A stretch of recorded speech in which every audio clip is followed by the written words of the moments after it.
If you want to support the channel, then please check out my Patreon page to gain access to exclusive videos, take part in Q&As, and watch my retrospectives before they go live on YouTube.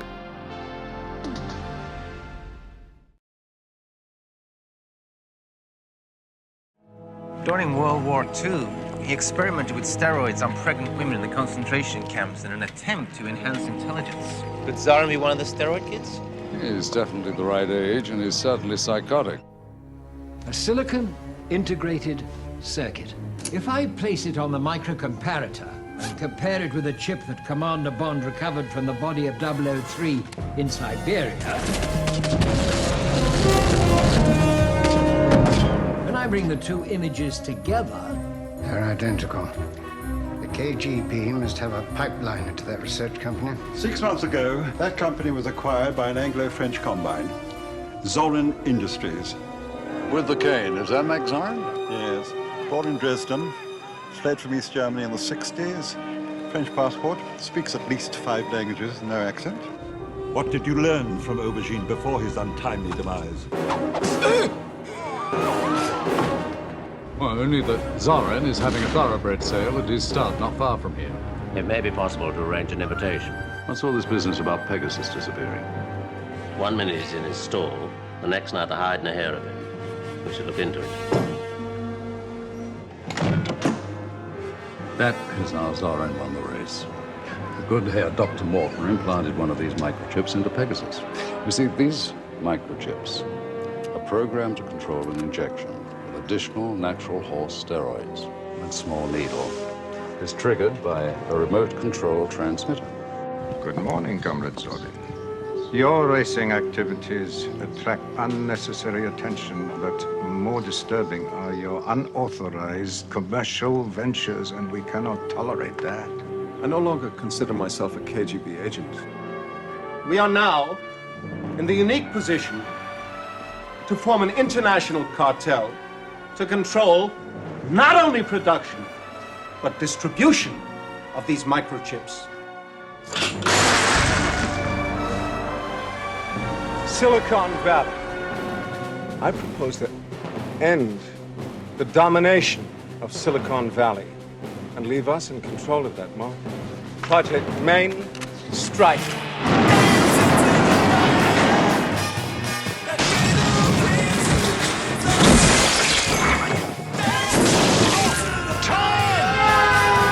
The name is Bond. James Bond. And I'm Dick Tracy, and you're still under arrest.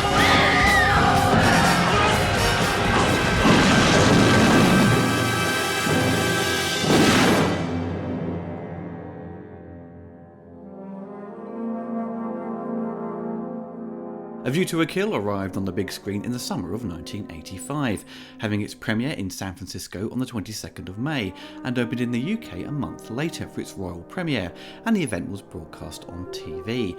Produced for $30 million and directed by Glen, who had taken on the duties of director since For Your Eyes Only, and would remain in the role until Licensed to Kill. The film received mostly negative reviews at the time, but performed well at the box office despite facing stiff competition from the likes of Rambo First Blood Part 2.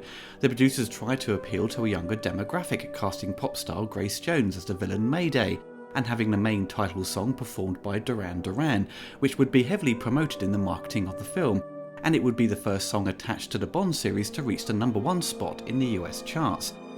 A View to a Kill would end up grossing $152 million worldwide, but didn't quite meet the numbers of the previous Bond outing, Octopussy. A lot of the criticism was levelled at the story, and Roger Moore, who many felt was too old to be playing the famous 00 agent. Roger Moore was 57 at the time of filming. Roger's age was often joked about when it came to television interviews, such as the show WALKEN. Do you hear them muttering? Do you listen out for what people are saying about the movie, or about you specifically? Oh, it's old Moore again, they say.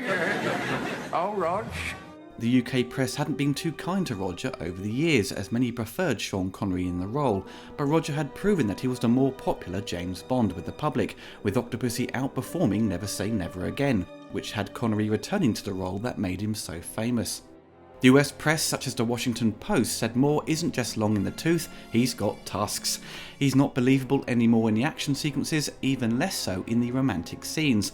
Moore at the time said A View to a Kill was his least favourite Bond film. He didn't get along with Grace Jones and mentioned that he was mortified to find out that he was older than his female co-star's mother. Siskel and Ebert weren't impressed with A View to a Kill either, despite them both enjoying Octopussy.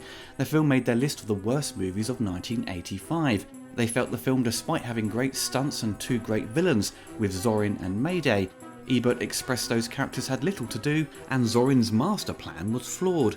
Gene Siskel, as always, was unhappy with Roger Moore as 007 and preferred the serious approach of Sean Connery. Roger years later reflected on the qualities of A View to a Kill, saying, "I was horrified on the last Bond I did.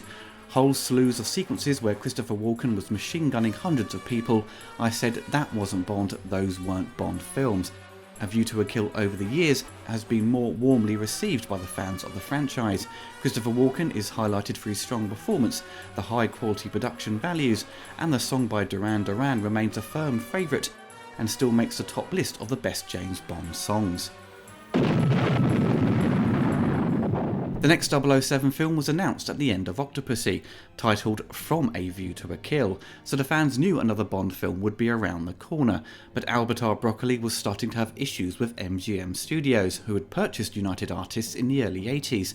In the highly recommended James Bond book Some Kind of Hero, it detailed MGM had a change of management, and they started to play hardball with Cubby Broccoli, who had a pretty good deal with United Artists to do what he wanted. These new managers felt these Bond movies were costing too much and wanted to save money. MGM was having financial difficulties come the early stages of the production on the 14th Bond film. Cubby felt he wasn't being treated with respect, and the studio heads failed to realise that Bond productions were efficient productions and were very profitable. Thankfully, a new head of MGM came in, Alan Ladd Jr., who as many know was the guy who believed in George Lucas and Star Wars when he was working for 20th Century Fox. Alan understood the deal Cubby had with United Artists and made sure the lawyers stayed away from Cubby, and he dealt with him face to face to keep tensions from rising, and Cubby got the budget he wanted. There had been rumours floating around that Roger Moore would not be returning as the famous 00 agent. This piece of news often made the press during the early 80s, with each new Bond film on the horizon. But it was a clever ploy by Roger Moore's agent to wrangle a better deal with Eon Productions. Roger got the pay rise he wanted and signed on, but there was talks that this would be his last one. John Glen was asked to direct the film while Octopussy was in post-production, which he was grateful for the opportunity. John had some initial thoughts on where to take the next film and wanted to try and get as much Ian Fleming material into the film as possible. From A View to a Kill was published as a short story in 1960 in the For Your Eyes Only anthology.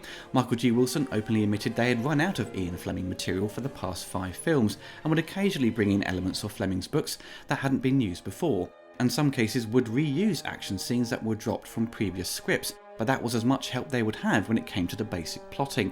Michael had started writing the screenplays for the Bond films with For Your Eyes Only, and would not only co-write the next Bond film with Richard Maybaum, but would be promoted from executive producer to co-producer. Richard Maybaum understood the Bond formula, saying the pattern of the story is the same, that you have that engine working, the James Bond syndrome. The luxurious locations, for example, the beautiful women, the larger-than-life villains. Albert Broccoli said there was a sameness about James Bond that you can't escape, and there are certain threads that continue to keep Bond going. Roger Moore felt that was part of the appeal, saying audiences wanted the comfort of the sameness. The writer's original idea for Zorin's master plan was to manipulate Halley's Comet to destroy Silicon Valley. Both were topical elements as the comet had sparked people's interests, and it would be visible from Earth in 1986. Other movies around this time would also use the comet as a source, such as Life Force for its alien-like vampires, and Silicon Valley was the place in the USA for all the new emerging technology. Michael decided to drop the comet idea, but instead Zorin would destroy Silicon Valley with an earthquake that would flood the valley. Some had said this was somewhat similar to Lex Luthor's plan from Superman the movie, but Michael said he had forgotten the plot for Superman and felt it wasn't a source of inspiration. A View to a Kill would take on a lot of interest of Cubby Broccoli, with the story involving his favourite pastime, horse racing, and the film would feature Cubby's own car. The film's title was later changed slightly from A View to a Kill to just A View to a Kill.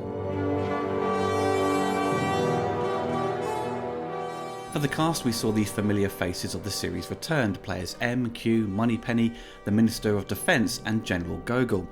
This would be the last time Lois Maxwell would be part of the series. Cubby Broccoli phoned her personally to let her know she wouldn't be returning for the next 007 film, before she found out in the press, which she appreciated. For the new characters, we have Christopher Walken playing as Max Zorin. a psychopathic industrialist, the product of a Nazi genetic experiment, who plans to destroy Silicon Valley to gain a monopoly in the microchip market. Director John Glen was looking for an offbeat character to play Zorin, and thought about casting David Bowie and even Sting, but they eventually settled on Academy Award winner WALKEN, who liked the script and couldn't turn the offer down, as he grew up watching Bond on the big screen and read the Ian Fleming books as a child. Grace Jones plays as Zorin's lover and bodyguard Mayday. Grace Jones had recently ventured into acting, and she was suggested by one of the producers who had seen her in Conan the Destroyer, and during the writing phase they had sort of written the role for her in mind. Grace would get heavily involved in her costume and makeup design. She was at first worried they went too far with her look, but John Glen pushed for more colour and for her outfits to be more wild.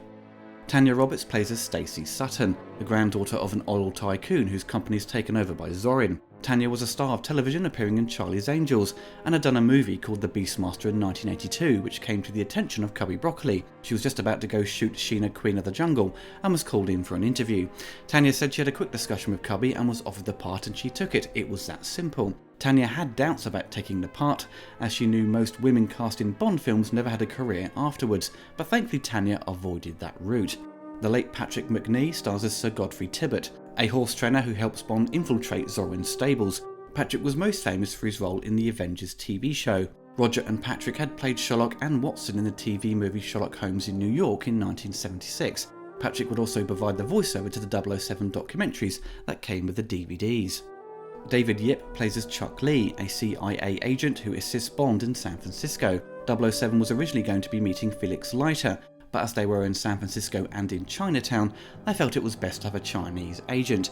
David had just starred in The Temple of Doom, and he commented at the time that after Bond he just needs to star in a Superman film. Belgian actor Patrick Bouchou plays as Scarpine, Zorin's murderous loyal associate. Patrick has been acting since the early 60s and still works steadily today. In 1987, Patrick could have been a familiar face of TV, as he was considered for the part of Captain Jean-Luc Picard in Star Trek The Next Generation, but the role went to Patrick Stewart. The late Willoughby Gray plays as Dr. Karl Mortner, a Nazi scientist and a father figure to Zorin. Willoughby retired from acting in 1990. Some of you may recognise him as the King from The Princess Bride. Fiona Fullerton plays as a KGB spy, who is also keeping an eye on Zorin and bumps into James Bond in San Francisco. Their love scene together was perfectly spoofed in Austin Powers. We also have two actors performing for the first time on film. Alison Doody as Jenny Flex, who is one of Mayday's assistants. All Indiana Jones fans will recognise her from The Last Crusade, where she played the Nazi supporter Elsa. And finally we have Dolph Lundgren as a KGB agent. Dolph was dating Grace Jones at the time, and she managed to get a small on-screen role for him. During the shoot, Dolph got one of the still photographers to photograph him as he posed in boxing positions as he was auditioning for Rocky IV that would make him a superstar worldwide. At the start of 1984, special effects wizard John Richardson and the camera crew started scouting for locations, making use of Switzerland and Iceland for the opening sequence. Principal photography started in late June of that year, making use of locations in England such as Swindon for Zorin's factory, the chalk pits in Amberley for the exterior of the mine, France for the action sequence set around the Eiffel Tower, and the United States for the third act set in San Francisco. Pinewood Studios was yet again set to be used for additional interior locations and the big explosive finale in the mine, but a major accident occurred on the set of Ridley Scott's fantasy epic Legend. The famous 007 stage caught fire and burnt to the ground, causing a major headache to the Bond producers, who had to scramble to shift the shooting schedule around and build a new soundstage. Production designer Peter Lamont would supervise the rebuild and move the sets around to make use of other stages at Pinewood for other interior locations, and additional visual effects work such as the front projection shots that would be used for the action scenes in the third act. While they were shooting in Paris to capture the stunt of Mayday jumping from the Eiffel Tower, they had some issues with the stuntmen. They had two performers who would undertake 2 parachute jumps. The first didn't go well as planned, as the footage was insufficient, so they would do the second jump with the same stuntman. The second jumper was unhappy he wouldn't be able to leap from the tower, so he did it without permission from the authorities, which put the production at risk, and he was subsequently fired. They did manage to successfully get the jump in the can though. At the time, Airship Industries was producing a fleet of blimps offering tours or advertising sponsorship deals. The blimp seen in the climax was then on a promotional tour of Los Angeles after its participation in the opening ceremony of the 1984 Olympic Games. During the summer of 1984, the blimp was used to advertise Fujifilm. The producers kept the same simple design but replaced it with Zorin Industries for the film, making it easier to capture the footage of the Fuji blimp over the bridge.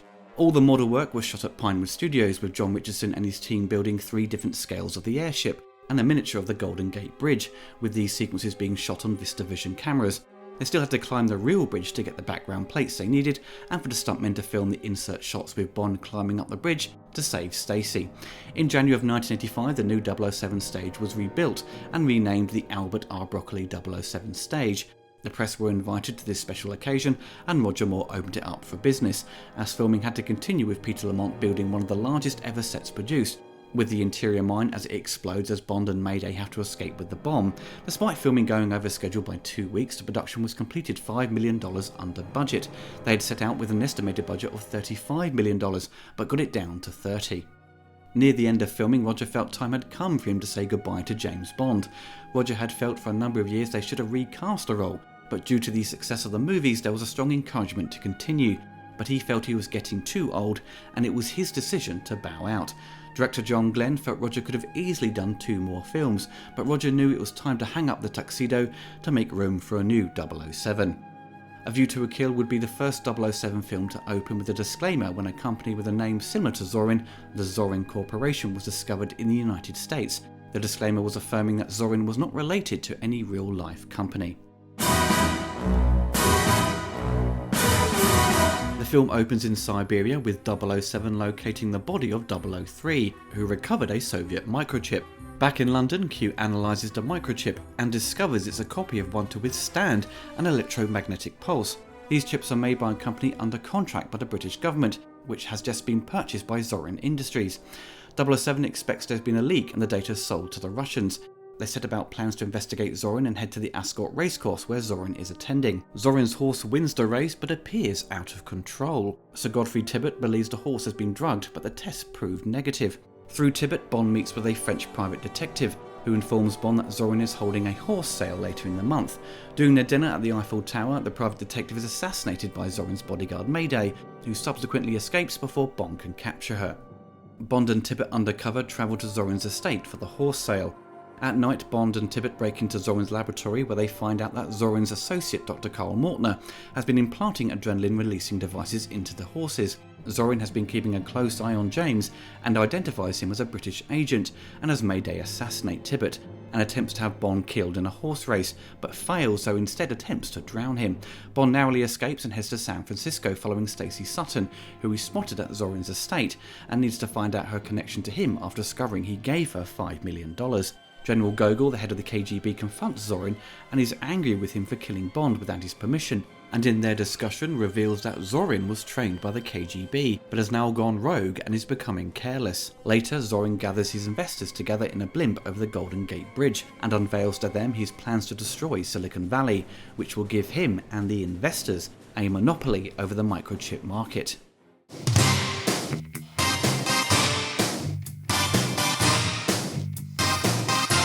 Composer John Barry once again returns to compose the score. A View to a Kill will be his 10th Bond film. The movie is probably best well known for the song performed by Duran Duran.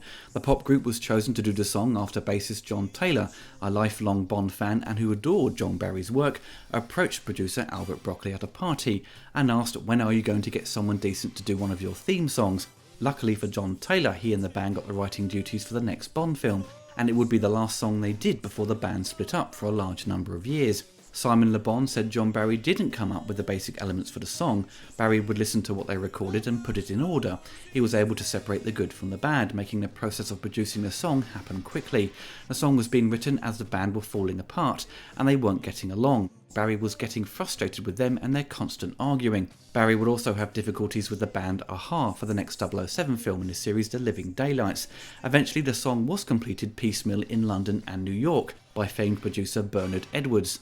As mentioned earlier, it hit the #1 spot in the USA, and the UK it hit the #2 spot, making it the most successful Bond song at the time, thanks to the popularity of Duran Duran.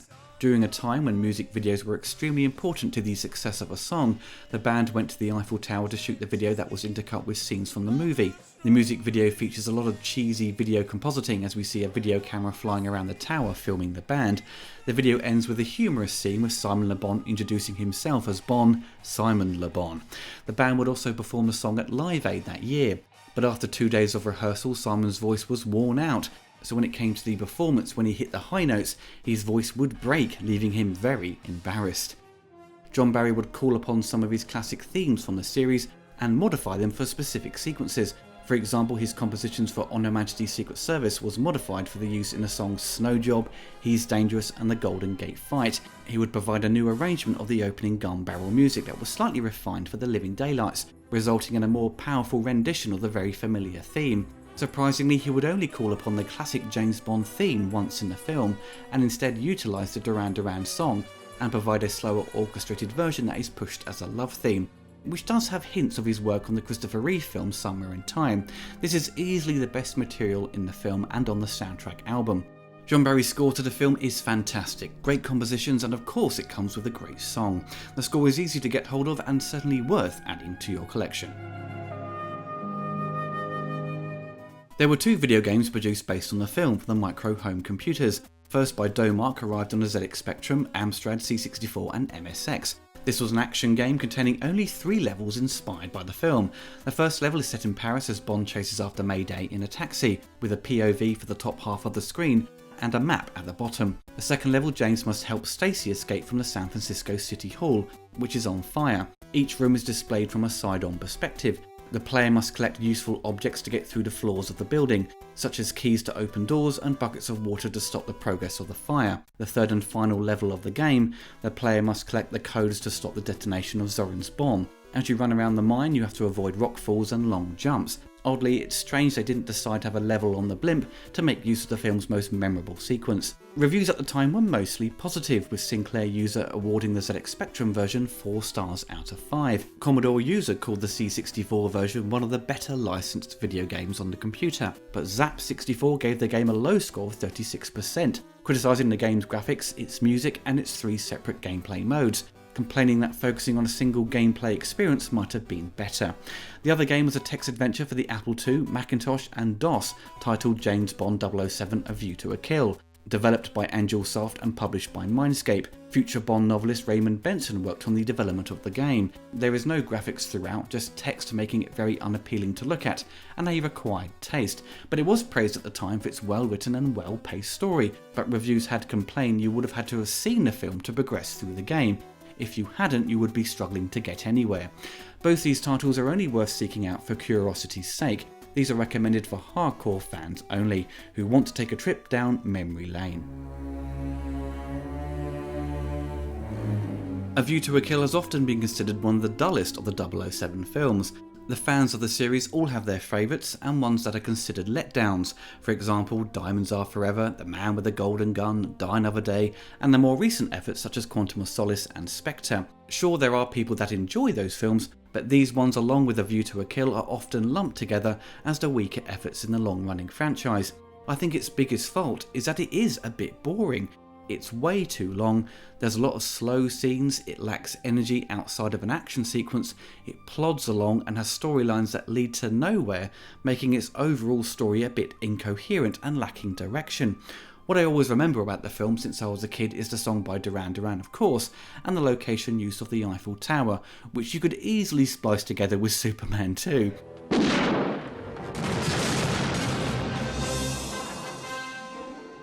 And the action sequence featuring the blimp over the Golden Gate Bridge.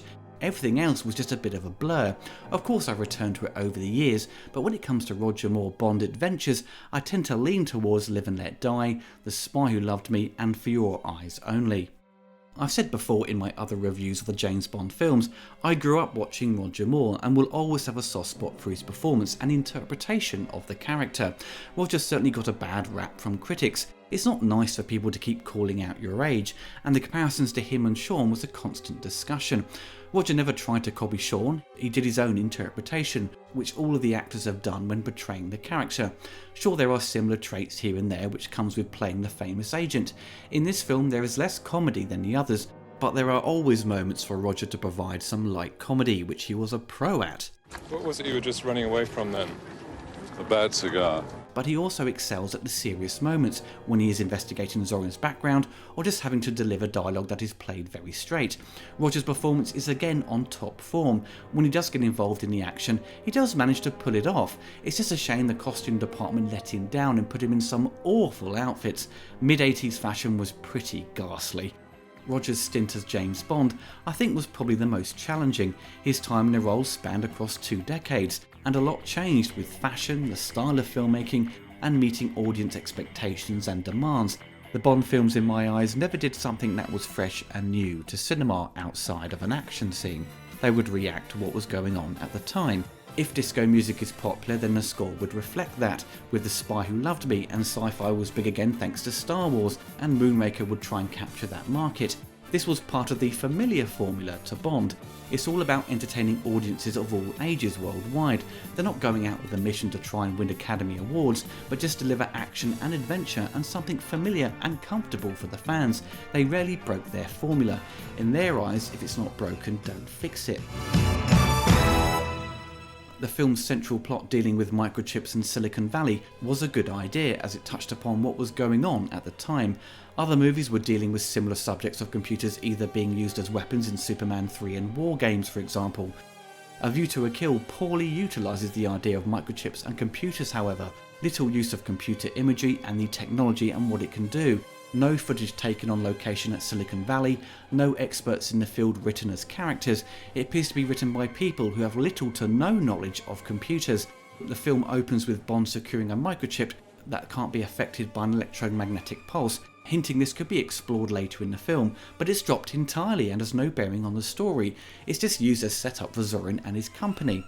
One of the major issues for me with the film is that it focuses a large chunk of the plot dealing with Bond investigating why Zorin's horses keep winning their races, and eventually discovers they are using microchips to help implant steroids into the horse. There is a lot of time dedicated to it, but the horses, like the microchip at the beginning of the film, have no bearing on the plot. The whole plot involving his trip to France is just used to discuss Zorin's business stateside and introduce the character of Stacy. Christopher Walken was a great choice, but sadly doesn't really get much to do. He is supposed to be a psychopath who is super smart and unpredictable, making him very dangerous. But the writers make little effort to take advantage of his character. They do, however, create an interesting backstory for him, but that's about it. They could have had a Steve Jobs-like character, for example, having him be a successful entrepreneur of the computer industry, but turns against it and wants to destroy it. Just something extra to spice up his motives and develop an interesting arc for him. This was a time where the 80s yuppie who were dominating Wall Street. Zorin could have been a more extreme version of an 80s businessman. He does have some visual traits and some of the attitude, but the script just doesn't go far enough to offer anything special. With most Bond films, the main villain often gets their muscle to do all the dirty work, but Zorin seems to be handling a lot of it himself. Surely he would want to keep out of sight to maintain a sense of secrecy of what he is up to. He picks up Mayday after narrowly avoiding Bond in broad daylight. He goes to San Francisco to supervise his oil rig and sets fire to City Hall. He seems to be operating a small team and doing all the dirty work himself. Maybe it's just down to his ego and he feels no one else can do it. It just felt out of character from the familiar Bond villains. Tanya Roberts sadly doesn't make much of an impression. She spends half of her screen time shouting "James!", which becomes irritating very quickly. Once she has to deliver her lines for Zorin's plans to flood Silicon Valley, she lacks total conviction in what she is saying. It's like she doesn't understand what she just said. Grace Jones appears very wooden throughout, but she does have that intimidating personality with that crazed look in her eyes. You wouldn't want to mess with her. Despite Mayday's hatred for Bond, she does redeem herself when Zorin shows his true colours and is willing to let her die. The action sequences are well executed and wonderfully shot, which is a given with the Bond films, but the obvious stunt doubles are more apparent than ever. It's like they were not even trying anymore to hide them. So many shots with stuntmen wearing wonky wigs and shots that linger for far too long, giving away the illusion. The opening sequence felt tired as we saw Bond in the snow a few films earlier, and they ruined the scene by using a cover of California Girls by the Beach Boys. The chase in San Francisco, while yet again nicely shot, is a sequence that didn't really need to happen. The fire in the city hall and the narrow escape is a thrilling sequence and played very straight. It's a great tense moment. It should have ended there. His escape from the police just feels like a simple misunderstanding. They don't believe he's a secret agent, then this elaborate chase ensues. I felt it just dragged on, and a flimsy excuse just to have another action scene to take advantage of the location.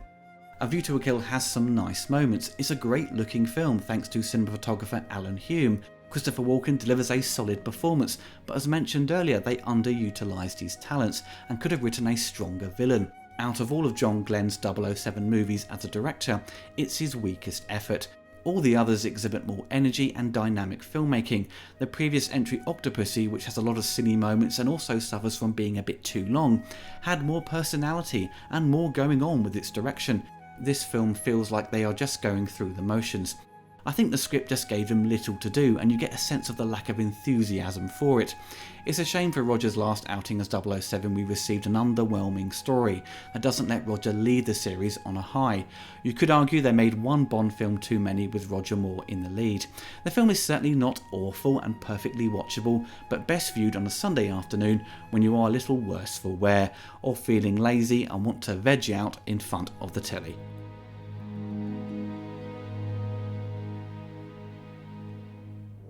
Silicon Valley. Perfect. Hold position here. Only minutes more, Carl. Nothing can stop it now. You found anything? Yes, I think I have.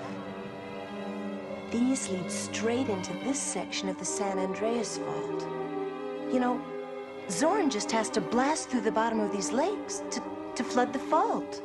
And create a double earthquake? Yes. All those explosives, would they be enough to break the lock? If they go off, both faults move at once. Silicon Valley, and everything in it submerged forever. The greatest cataclysm in history. And all attributed to natural causes.